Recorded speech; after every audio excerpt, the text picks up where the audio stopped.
हाय दोस्तों, मैं अफसर अहमद हूँ और मैं आपको ये बता दूँ कि आज मैं एक बड़ी ख़ास जगह खड़ा हुआ हूँ। ये जगह बहुत बहुत इंटरेस्टिंग है।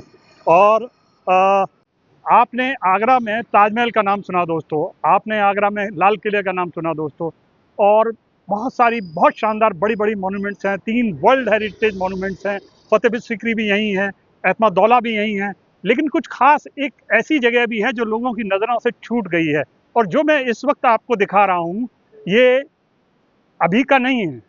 ये अकबर के दौर का बना हुआ एक पुराना रोमन कैथोलिक कब्रिस्तान है। गौर से देखिएगा, रोमन कैथोलिक कब्रिस्तान है। ये आज का नहीं है, ये अकबर के दौर में अकबर ने इसके लिए ज़मीन दी थी, न सिर्फ इस कब्रिस्तान के लिए, इसके आसपास के एरिया के लिए। ये जो आप एरिया देख पा रहे हैं यहाँ पर, ये पूरा एरिया असल में पुराने दौर में पादरी टोला कहलाता था, पादरी टोला। और लक्ष्मणपुर एरिया में आता था। अगर मैं इसकी लोकेशन थोड़ा आपको समझा पाऊँ, कभी अगर आप आगरा विजिट करते हैं तो कुछ चीज़ें आपको समझ लेनी चाहिए। अगर आप इस तरफ आते हैं, तो इस कब्रिस्तान की तरफ आते हैं, तो ये जान लीजिए कि ये एमजी रोड पर है। और भगवान टॉकीज से थोड़ा आगे अंदर की तरफ आप बढ़ते हैं एमजी रोड पर, तो ये आपको कब्रिस्तान आपको लेफ्ट साइड पर मिलेगा। इसके ठीक सामने कोर्ट है, दीवानी। और दीवानी के इधर की साइड पर अगर आप आगे बढ़ते हैं तो इधर आपका जज कंपाउंड है, इस वाले एरिया में। तो अगर आप कभी विजिट भी करना चाहें इस एरिया को, तो मैं शुरुआत में इसलिए आपको बताया कि बहुत शानदार जगह है। ऐसी जगह है जिसके बारे में अगर आपको पूरी तरह से जानकारी मिलेगी तो आप हैरान रह जाएंगे कि यहाँ ऐसा भी कुछ था। दोस्तों, अंदर चलते हैं और देखते हैं कि यहाँ पर किस बड़े शख्स की कब्र मौजूद है। ये फिर मैं रिपीट कर दूं, ये रोमन कैथोलिक कब्रिस्तान है और इसका सिलसिला अकबर के दौर से जुड़ता है। आगे बढ़ते हैं दोस्तों और देखते हैं कि इस कब्रिस्तान के अंदर और कौन कौन लोग, कौन कौन सी इमारतें हैं, कौन कौन सी चीज़ें मौजूद हैं। आइए आगे बढ़ते हैं।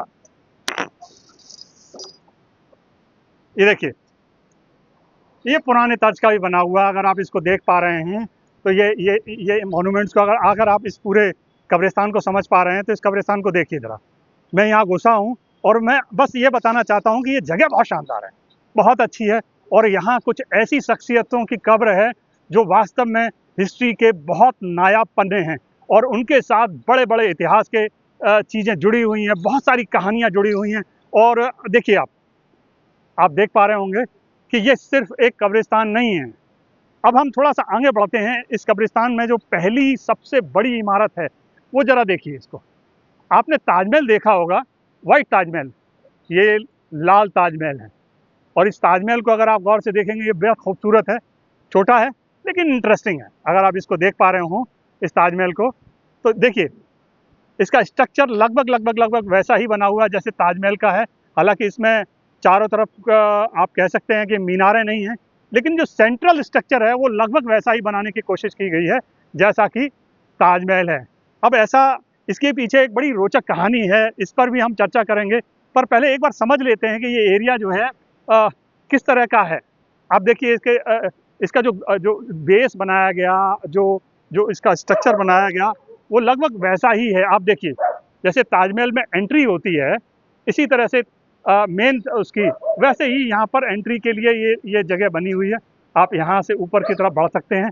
ये कौन शख्स है, थोड़ा सा इसके बारे में समझ लेते हैं, फिर आगे बढ़ेंगे। थोड़ा सा जान लें ये आखिर है कौन असल में। अब आप देखिए, मैं आपको ये जो प्लेट लगी हुई है यहाँ पर, इसकी हिस्ट्री के बारे में वो मैं आपको बता देता हूँ। जॉन हीसिंग एक्चुअली एक डच यात्री था जो यहाँ आया और उसने मराठा सेना में नौकरी करना शुरू की। उससे पहले जॉन हीसिंग, मैं आपको बता दूं, श्रीलंका में जिसे पहले सीलोन बोलते थे, वहाँ ईस्ट इंडिया कंपनी के अंडर में काम करता था। उसके बाद उसने हैदराबाद के निज़ाम के यहाँ नौकरी करना शुरू किया, और हैदराबाद के निज़ाम के यहाँ नौकरी करने के बाद वो मराठा सेना से जुड़ा। इंटरेस्टिंग ये है कि मराठा सेना से जुड़ने के बाद जॉन हीसिंग ने बहुत सारे युद्ध जीते, बहुत इंटरेस्टिंग फाइट हुई हैं। 1795 के एक युद्ध के दौरान उसने बाकायदा हैदराबाद की जो निज़ाम की सेना थी उस पर युद्ध करके उसे हराया भी था। ये बड़ी रोचक हिस्ट्री है। लेकिन उसका स्वास्थ्य खराब रहता था, तबीयत ठीक नहीं थी, तो उसने मराठा किंगडम में अपने सरदार से एक्सक्यूज़ किया और कहा कि मुझे ऐसी कोई जिम्मेदारी दी जाए जिससे मैं मतलब सीधे डायरेक्ट बड़े फोर्स को हैंडल ना करूं और आराम से रह सकूं। तो फिर उन्हें आगरा के किले की जिम्मेदारी मिली। मैं आपको ये भी बता दूं दोस्तों कि 1770 के बाद 1770 के बाद 1770 के बाद से लेकर 1803 के बीच तक एक ऐसा लंबा काल रहा है जब कभी आगरा कभी मुगलों के पास चला जाता था तो कभी मराठों के पास चला जाता था। और जॉन हेसिंग मराठा के एक विश्वस्त सरदार थे, उनको आगरा किले की जिम्मेदारी दी गई थी। तो 1803 में जब अंग्रेज जनरल लेक ने आगरा किले पर कब्जा किया, उससे पहले तक जॉन हेसिंग ही आगरा किले के लिए जिम्मेदार थे और आगरा किले को होल्ड कर रहे थे मराठा सेना की तरफ से। तो ये एक बड़ी इंटरेस्टिंग स्टोरी है जो हमें जानना चाहिए। और हुआ ये कि जब 1803 में जब जनरल लेक ने कब्जा किया, उसी दौरान जो है जॉन हेसिंग की मौत हो गई। और जॉन हेसिंग की मौत के बाद उनकी वाइफ एन्ना ने ये खूबसूरत मकबरा उनकी याद में बनवाया। आप कह सकते हैं कि शाहजहां ने अपनी पत्नी की याद में, मुमताज़ महल की याद में ताजमहल बनवाया। और आपके जॉन हेसिंग एक डच सरदार जो कि मराठा सेना में था, उसकी क्या नाम है, पत्नी एन्ना ने अपने पति की याद में ये 1803 में ये बनवाना शुरू किया। एक साल में लगभग ये बन के तैयार हुआ, 1 से 1.5 साल में ये बनकर तैयार हो गया था। देखने में ये बड़ा खूबसूरत है। आप इसे बिल्कुल अगर आप चारों तरफ से इसे देखेंगे तो बहुत सारी यहाँ कब्रें हैं और उन कब्रों के बीच में ये एक बड़ी खूबसूरत सी सा मकबरा है, बड़ा इंटरेस्टिंग है। और अपने साथ कई सारी कहानियाँ भी समेटे हुए हैं। जॉन हेसिंग का जो लड़का था 18 साल की उम्र में ही मराठा सरदारों ने उसे भी बड़ी जिम्मेदारी दी। लेकिन इंटरेस्टिंग ये है कि एन्ना अपने पति को नहीं बुला पाई और अपने पति के लिए ये खूबसूरत नायाब लाल ताजमहल उसने बनवाया। मैं आपको ये और बता दूं, इसके जो सराउंडिंग्स है, अगर आप देख पा रहे हो, बाउंड्री से इधर बहुत सारी पुरानी कब्रें मौजूद हैं। आप देख पाएंगे ये पुराने, इसमें बहुत सी नई कब्रें भी हैं, लेकिन पुरानी कब्रों का एक बड़ा समूह नज़र आता है इसके अंदर। आइए एक बार ज़रा अंदर चल के देखते हैं कि ये अंदर से किस तरह से बना हुआ है। बाकी इमारतें भी बड़ी खूबसूरत हैं, वहाँ भी चलेंगे, लेकिन सबसे पहले इस जॉन हेसिंग के मकबरे को अंदर से एक बार चल के देखते हैं ये किस तरह का है।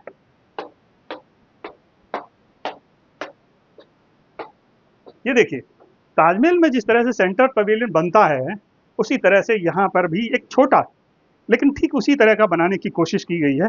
अब सेंट्रल जब उस पे हॉल पे आते हैं तो इस तरह का स्ट्रक्चर बनता है। आइए ज़रा अब अंदर की तरफ चलते हैं। ये देखिए, लगभग कोशिश वैसी ही है और बहुत खूबसूरत है। ये लाल ताजमहल बेहद खूबसूरत है। आप कह सकते हैं कि इसका स्ट्रक्चर देखिए,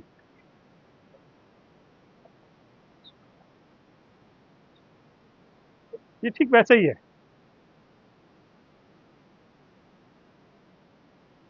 ये देखिए सेंटर में जॉन हेसिंग की ये मकबरे में जो अंदर की तरफ उनकी कब्र बनी हुई है।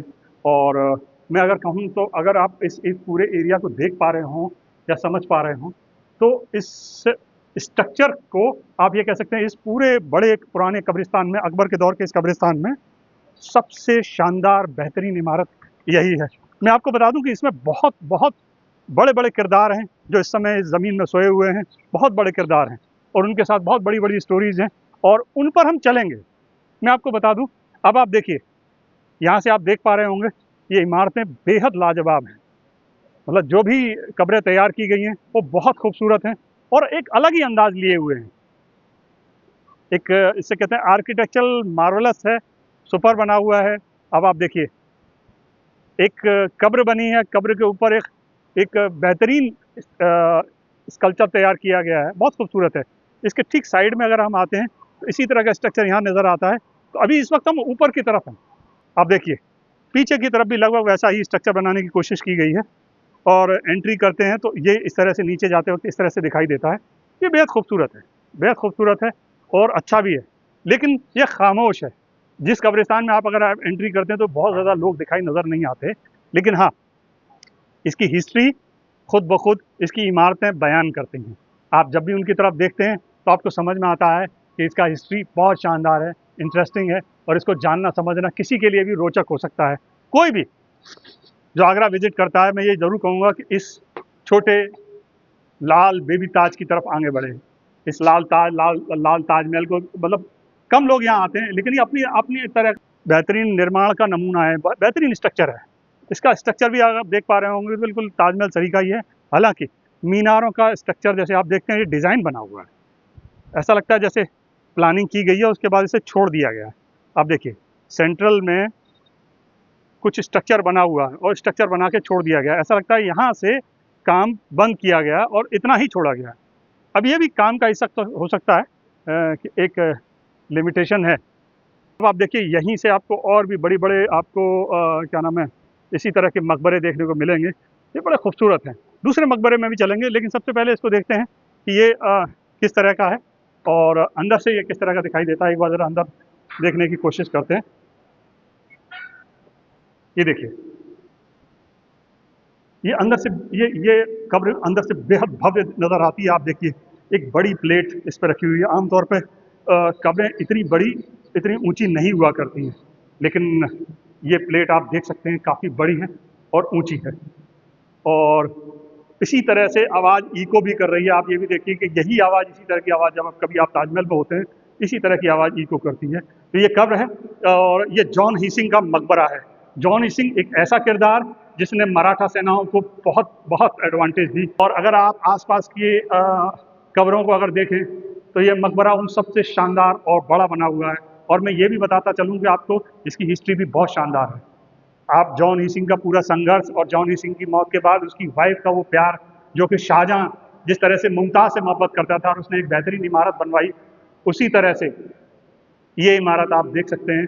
यहाँ पर आप इस कब्र को देखिए, भव्य भव्य कब्र है और अलग तरह की। आप इसके महत्व को यही देख के अंदाजा लगा सकते हैं। ज़रा इस कब्र के ऊपर का जो जो जो लिखा हुआ है वो ज़रा देखिए।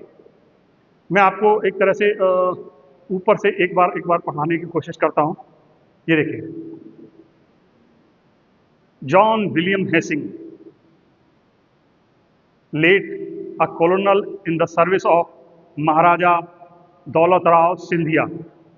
आगे आप पढ़ सकते हैं, एक डिटेल हिस्ट्री जो है वो जॉन हीसिंग की है और बहुत खूबसूरत तरीके से उकेरी गई है। आप अंग्रेजी के इन लेटर्स को, इन वर्ड्स को देख सकते हैं और आसानी से समझ भी सकते हैं। बहुत खूबसूरत है, एक बेहतरीन जगह, एक शांत जगह और एक भव्य जगह है। ये वही, मैं इसके बारे में यही शब्द कह सकता हूँ। इसके साथ बहुत अच्छी हिस्ट्री भी जुड़ी हुई है, बहुत बड़ी बड़ी कहानियाँ भी जुड़ी हुई हैं और सबसे बड़ी बात, एक महिला का प्यार अपने पति के लिए है। जिस तरह से शाहजहाँ का अपनी पत्नी के लिए प्यार था, उसी तरह से एन्ना का अपने पति जॉन हीसिंग के लिए था। और हम ये इमारत उसी के प्यार की निशानी के तौर पर देख सकते हैं। इसका सेंट्रल डोम भी इसी तरह से बना हुआ है, आप देख सकते हैं। कोई खूबसूरती है लेकिन खामोशी है, आसपास सन्नाटा है। लेकिन ये आप चार दरवाजे भी देख पा रहे होंगे, चारों तरफ से ये ओपन है और दरवाजों से इस तरह से बंद किया गया है। अंदर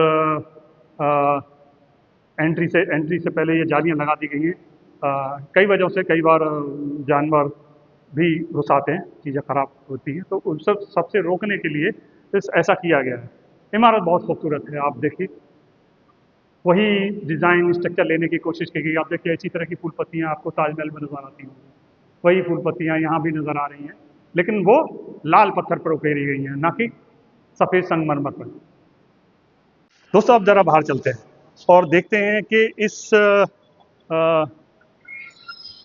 कब्रिस्तान में, इस कैथोलिक कब्रिस्तान में और कौन सी शख्सियत हैं और कौन वो लोग हैं जिनकी चर्चा होती नहीं है, लेकिन हिस्ट्री में उनका मुकाम बहुत बड़ा है। और एक चीज़ और मैं आपको बता दूं कि आपने एक और बड़ी शख्सियत का नाम सुना होगा, बेगम समरू का। तो एक्चुअली समरू कौन थे, जिनके बाद उनकी बेगम की बहुत चर्चा हुई, लेकिन हकीकत में समरू कौन थे ये एक बार जान लीजिए। और अभी हम एक और मकबरे की तरफ बढ़ेंगे। ये मकबरा भी बहुत खूबसूरत है, लेकिन ये भी समझते हैं कि ये किसका मकबरा है और क्यों इतना महत्वपूर्ण है। अब आप देखिए, अगर आप इस कब्रिस्तान को देख पा रहे हो, इस कैथोलिक कब्रिस्तान को, तो जैसे जैसे आप आगे बढ़ेंगे वैसे वैसे आपको इस तरह से बहुत सारी शानदार आलीशान इमारतें, बहुत सारे शानदार कब्रें देखने को मिलेंगी। और ये कब्रें नई नहीं, इसमें अधिकतर ऐसी कब्रें हैं जो बेहद खूबसूरत हैं और पुराने आर्किटेक्चर पर बनी हुई हैं। इनका पूरा निर्माण और शैली बहुत चौंकाती है और बिल्कुल बेहद अलग तरह की है। एक बार और देखते हैं, एक और मकबरे को देखते हैं और समझते हैं कि यहाँ पर असल में ये कब्र है किसकी।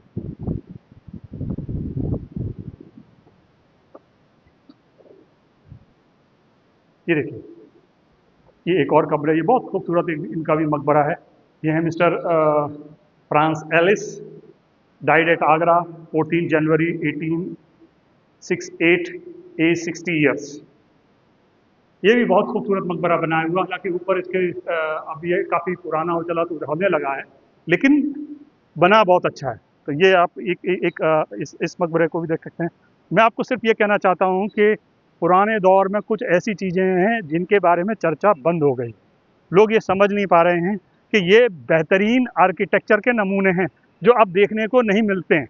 अब आप देखिए ज़रा इन कब्रों को देखिए, ये रेयर हैं, अब ऐसा नहीं होता है।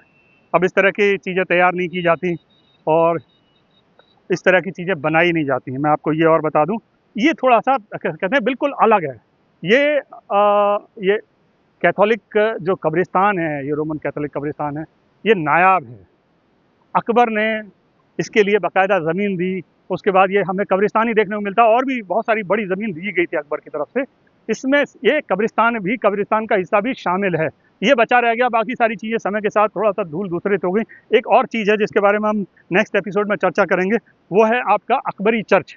इसके बारे में हम नेक्स्ट एपिसोड में चर्चा करेंगे, लेकिन यहाँ पर हम मौजूद हैं, तो बाकी कब्रों के बारे में और एक बार चर्चा कर लेते हैं। मैंने आपको इसके बारे में बताया कि ये एक और शख्सियत थे, जिनकी 1868 में डेथ हुई और उनका ये जो पूरा मकबरा बनाया गया, ये भी बेहद खूबसूरत है। अब ज़रा आगे बढ़ते हैं और देखते हैं कि यहाँ और कौन बड़ी शख्सियत है जिनके मकबरे बने हुए हैं और जो बेहद ख़ास हैं। ज़रा एक बार इस ओर आगे बढ़ते हैं, एक बार इधर देखते हैं कि यहाँ किसका मकबरा बना हुआ है। अगर आप कभी आगरा विज़िट करते हैं तो ज़रूर इस एरिया में आइए, इस कब्रिस्तान को ज़रूर देखिएगा। ये अपने आप में कई सारी रोचक कहानियाँ लेकर आगे बढ़ा है, इसको देखने की ज़रूरत है और जानने समझने की भी ज़रूरत है कि आखिर ये कौन थे। एक कब्र आप ये भी देख सकते हैं, ये कब्र आप पहले ये देखिए कि ये कब्रें किस तरह से बनाई गई हैं। मतलब कैथोलिक्स का इतना बेहतरीन खूबसूरत कब्रिस्तान शायद ही आप कभी अपनी ज़िंदगी में देखा हो आपने, लेकिन यहाँ है और इसकी हिस्ट्री और इसका सिलसिला आज नहीं, ये मान के चलिए कि करीबन नहीं तो 400 साल पुराना, 400 साढ़े 400 साल पुराना इसका सिलसिला है और यही सब चीज़ें हमें और आपको देखने को मिलती हैं। ये बहुत खूबसूरत है। मैं इस कब्रिस्तान में पहले भी आया हूँ। मैं आपको दोस्तों बता दूँ कि जितनी बार मैं इस तरफ आता हूँ, मैं ये देख के बहुत हैरत में रह जाता हूँ कि आखिर ये निर्माण किए कैसे गए। एक ऐसी जगह जो खामोशी की जगह है, वहाँ पर इतने बेहतरीन आर्किटेक्चर के साथ कब्रों का निर्माण किया गया है। अब आप देखिए, ये देख पा रहे हैं, बहुत बहुत खूबसूरत है, बहुत खूबसूरत है और बिल्कुल अलग तरह का है। मतलब सोचा गया है, जो भी इसे कहते हैं आर्किटेक्चर जो भी इसका इस्तेमाल हुआ है, वो बिल्कुल नायाब है, नया है और कम से कम इंडिया में इमारतें, कब्रें बहुत हैं, लेकिन इस तरह की निर्माण शैली भी बड़ा मतलब हैरत में डालती है। आगे बढ़ते हैं दोस्तों और इन कब्रों को देखते हैं और यहाँ ये देखेंगे कि यहाँ पर समरू यानी वॉल्टर राइनहार्ट, उसकी कब्र कहाँ पर है। वॉल्टर राइनहार्ट एक बहुत बड़ी शख्सियत था और वॉल्टर राइनहार्ट को ही आपका सरदना की जो रियासत है वो मिली थी। उस पर एक बार चर्चा करेंगे और देखेंगे, एक बार ज़रा इस पूरे इलाके को ज़रा घूम कर देखते हैं और यहाँ की कब्रों को देखते हैं कि यहाँ किस तरह की कब्रें हैं और किन खास लोगों की कब्रें हैं। सोचिए, ज़रा इस इमारत को देखिए, इस इमारत को देखिए, यहाँ पर देखिए, ऐसा लगता है जैसे पेड़ का तना एक तरफ से काटा गया हो और यहाँ लगा दिया गया हो। आप इस स्ट्रक्चर को देखिए, कब्रिस्तान में एक कब्र की ये खूबसूरती बहुत शानदार है ना? यहाँ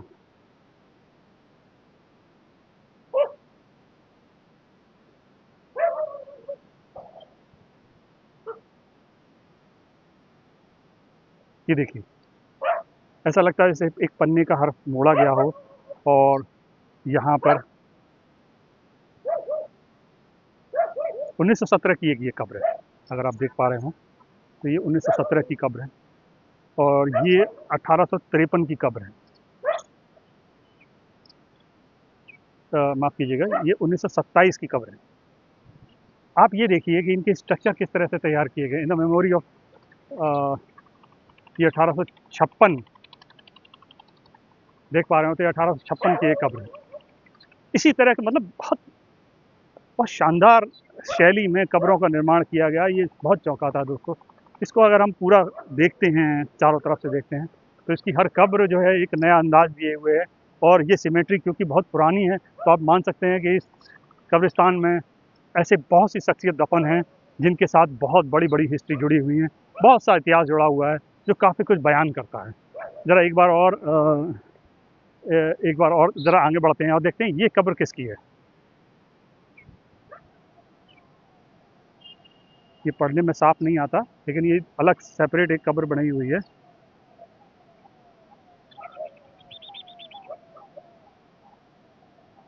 और इसका पीरियड नियरली शायद 1849 के आसपास का है। आगे बढ़ते हैं दोस्तों, और कब्रों को देखते हैं। ज़रा ये देखते हैं कि बाकी कब्रों में कब्रें किस तरह की हैं।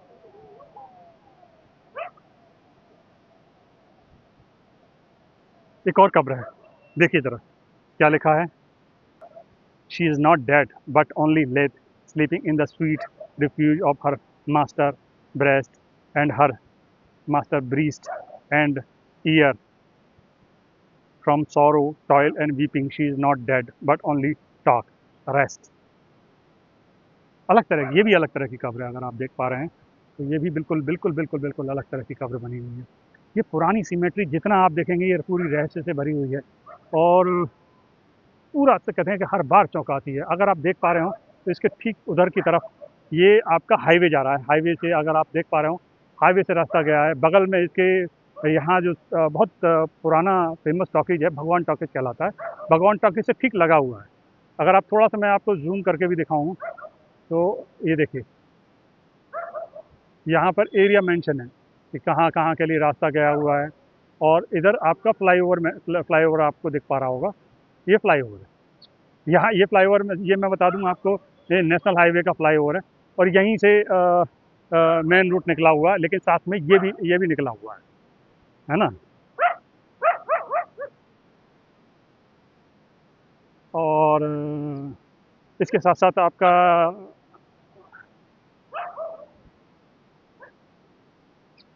एक और इमारत की तरफ देखते हैं। अ, ये भी अलग तरह की इमारत, एक लंबी कब्र। ये थोड़ा समझ से परे है। इस कब्र को अगर आप ध्यान से देख पा रहे हो तो अब मैं ये कहूँगा करीबन नहीं तो ये करीबन 12 से 15 फीट की लंबी होगी। ये ऐसी क्यों है ये समझना बड़ा मुश्किल है, लेकिन ये है। मैं थोड़ा सा पीछे की तरफ बढ़ता हूँ, ज़रा इस कब्र को देखिए। मैंने आज तक ऐसी लंबी 15 फीट से बड़ी कब्र नहीं देखी है, और मुझे समझ नहीं आ रहा कि इतनी बड़ी कब्र कैसे बनाई गई और क्यों बनी है। अब ये एक हिस्ट्री की मिस्ट्री है जिसके बारे में पता लगाना मुश्किल है। लेकिन दोस्तों, आपको ये कुछ समझ में आ रही है तो ज़रा बताइएगा ज़रूर, कमेंट बॉक्स में ज़रूर बताइएगा। मैं बस दिखा सकता हूँ आपको, मेरे पास जो जानकारी है वो मैं शेयर ज़रूर कर रहा हूँ, लेकिन मैं साथ में आपको ये भी बता रहा हूँ कि ये बेहद बेहद रोचक है। क्या आपने कभी 15 फीट की कोई कब्र, 15 फीट लंबी कोई कब्र देखी है, 15 से 20 फीट की? आप इस कब्र को ज़रा ध्यान से देखिए। क्या ऐसी भी कोई कब्र हो सकती है क्या? सचमुच सचमुच हैरान करता है। ये पूरा कब्रिस्तान मतलब बेहद बेहद से कहते हैं कि बेहद रोचक कब्रों से भरा पड़ा है। और ऐसी कब्रें जो शायद शायद कहीं भी देखने को ना मिले। ज़रा करीब चलते हैं और ज़रा देखते हैं कि है क्या।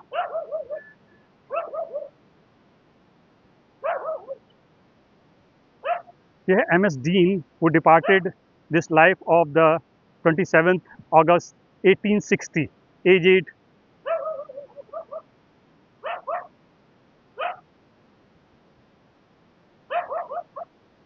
7 year and 1 month, bless virgin. मतलब एक छोटे बच्चे की कब्र, अगर अब मैं इसे समझ पा रहा हूँ जितना कि ये ये सिर्फ 7 साल के एक बच्चे की कब्र है, 7 साल 4 महीने के एक बच्चे की कब्र है। लेकिन इस तरह से इसका निर्माण हुआ, ये मतलब ये मतलब बहुत चौंकाता भी है। ऐसा भी हो सकता है क्या? एक और कब्र है, एक और कब्र है जिसको हम देखते हैं, है ना? मतलब 2 कब्रें हैं, एक ही पत्थर है।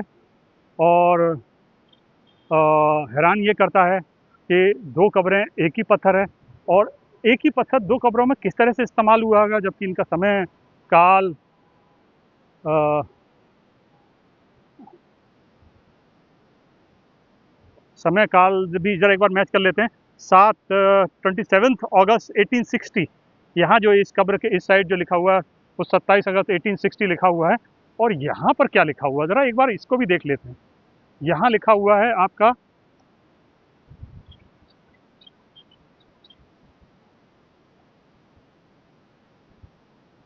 ये इसे कहते हैं बिल्कुल समझ से परे है।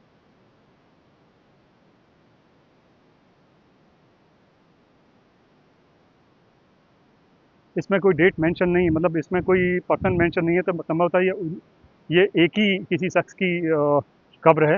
लेकिन ये समझना मुश्किल है कि ये इतनी लंबी क्यों है, ये इतनी लंबी क्यों है।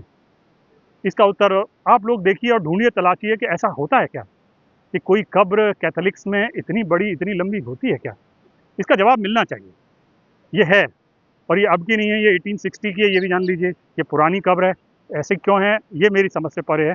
और लगता है बाद में भी इस पर काम हुआ, इसे ठीक करने की कोशिश की गई है। लेकिन ज़रा हम और आगे की तरफ बढ़ते हैं, और ये देखिए एक और कब्र है ये।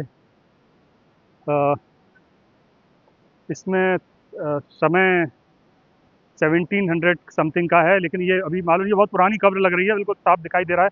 पत्थर भी घिस चुका है और काफ़ी पुराना दिख रहा है। लेकिन एसी मर्फी की है ये कब्र।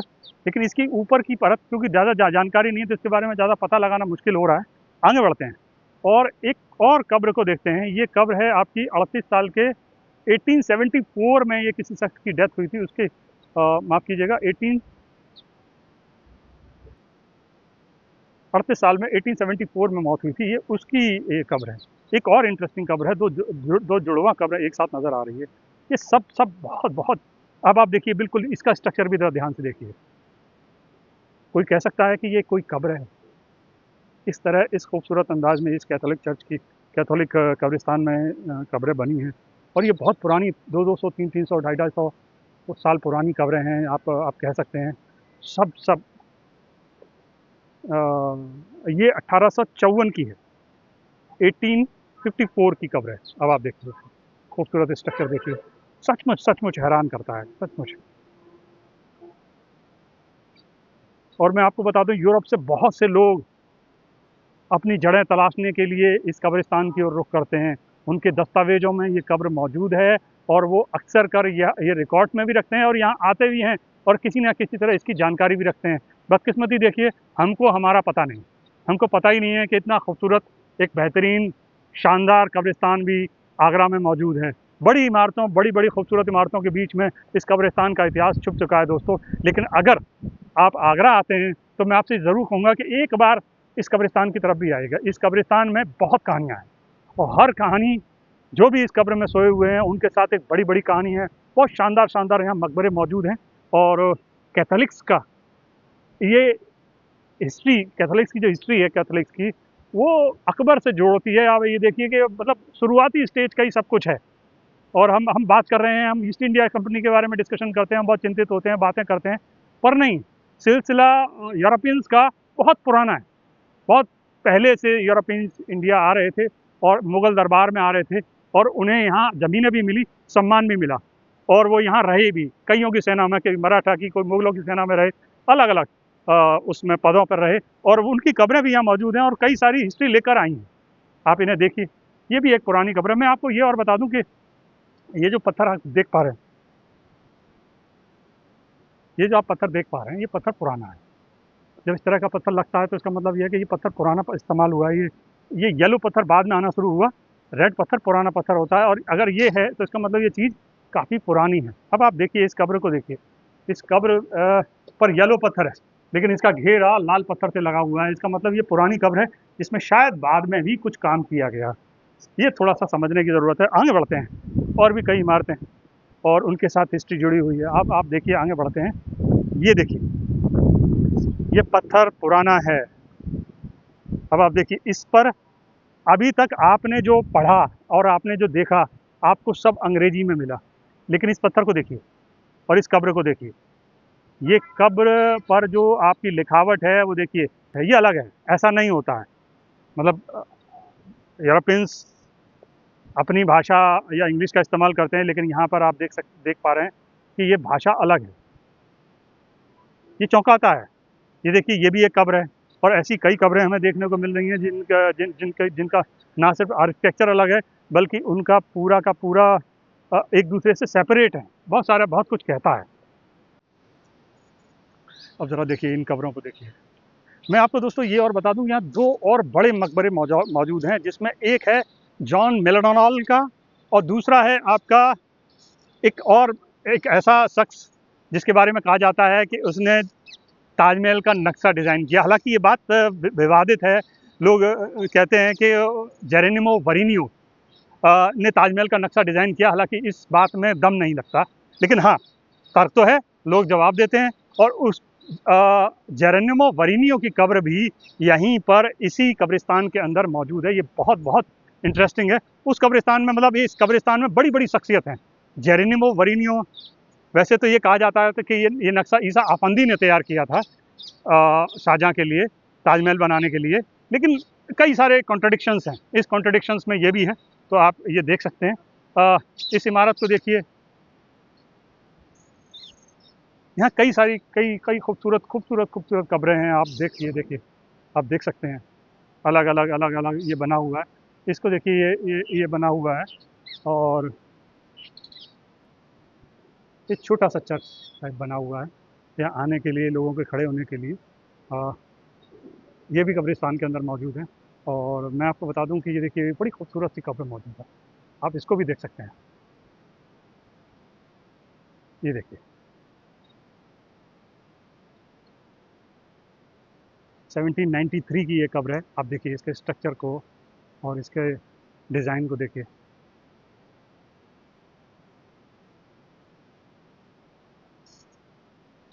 अलग ही स्ट्रक्चर है। अब एक और बड़ी मकबरे की तरफ बढ़ते हैं। ये भी बड़ा खूबसूरत है, लेकिन पुराना मकबरा है। एक बार ज़रा इसकी ओर भी देखते हैं कि ये किनका है। ये देखिए,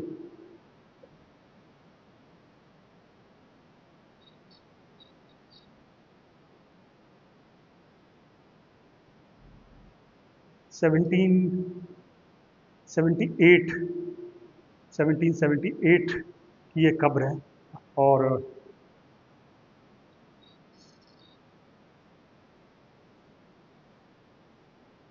बहुत खूबसूरत तरीके से तैयार की गई है। अगर आप देखें, ये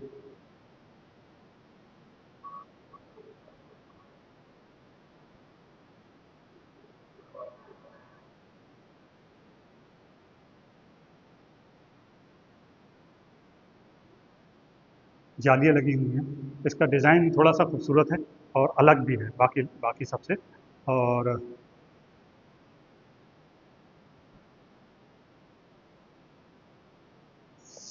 1792 की भी एक कब्र यहाँ पर मौजूद है। तो आप देख सकते हैं, यहाँ बहुत खूबसूरत कब्रें हैं, और अलग अलग शख्सियत की हैं। ये जो दो तीन शख्सियत मैंने आपको बताई, जॉन मेलेडोनॉल, और आपका वॉल्टर राइनहार्ट, और एक जॉन हीसिंग, ये तीन बड़ी शख्सियत हैं जिनकी कब्रें यहाँ मौजूद हैं। आपको मैंने बताया कि जॉन हीसिंग मराठा सेना में एक बड़ा सरदार था, जिसके पास आगरा किले की जिम्मेदारी थी। और एक वॉल्टर राइनहार्ट, जिसे जिसे जिसे समरू की उपाधि दी गई, और एक सरधना की रियासत भी मिले। और बेगम समरू, उसकी उनकी वाइफ जो थी, वो बहुत फेमस हुई, और बहुत फेमस हुई, उनका बहुत मान सम्मान हुआ। और उसकी एक वजह ये भी थी कि जब दिल्ली पर कब्जा होने का डर आया, तो बेगम समरू ने अपनी फ़ौज के साथ मार्च किया था। इससे जो है शाह आलम बहुत खुश हुए, और उन्हें अपनी बेटी की उपाधि दी। ये बड़ी खबरें हैं, ये बड़ी जानकारी है, ये आपको जानना चाहिए।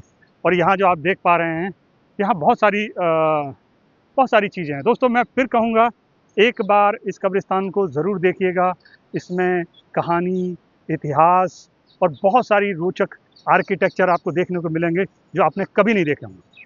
बहुत सारे स्ट्रक्चर हैं, बहुत सारी अलग अलग कहानियाँ हैं और सभी चौंकाती हैं। तो इस जगह आप आ सकते हैं, देख सकते हैं, सब कुछ अलग है, नायाब है। ऐसा बहुत रेयर देखने को मिलता है। और अगर आप एंट्री करते हैं तो यहाँ चारों दोनों साइड पर आपको इस तरह की कब्रें देखने को मिल जाएंगी। और ये सब कुछ वास्तव में बेहद बेहद हैरान करने वाला है। तो दोस्तों आइएगा और इस इलाके को ज़रूर देखिएगा। ये बेहद पुराना कब्रिस्तान है, रोमन कैथोलिक सीमेंट्री। और इस पूरे एरिया को देखिए।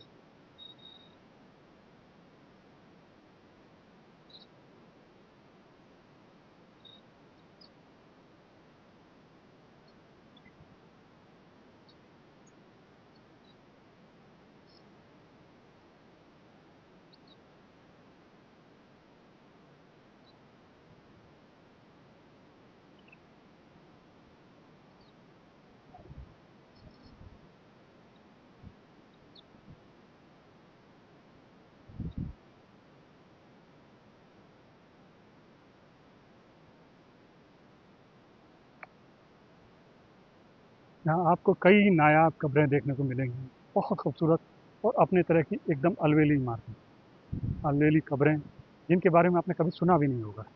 तो दोस्तों रोमन कैथोलिक सीमेंट्री का ये सफ़र यहीं पर दोस्तों ख़त्म होता है। आप इस इलाके में अगर हैं और अगर आपका आना होता है तो इस इलाके में इस कब्रिस्तान को ज़रूर देखिएगा। यहाँ इतिहास से जुड़ा हुआ बहुत कुछ है, कई बड़ी शख्सियत यहाँ मौजूद हैं जो आपको काफ़ी कुछ बताती हैं। एक बार आइए और इन्हें देखिए और जानिए, और ख़ास तौर से इस लाल ताजमहल को ज़रूर आकर देखिएगा। ये बहुत खूबसूरत है और एक पत्नी की अपने पति के प्रति मोहब्बत की याद दिलाता है। एन्ना अपने पति जॉन ही सिंह के लिए इस मकबरे को बनवा कर अमर हो गई। शुक्रिया दोस्तों, नमस्कार।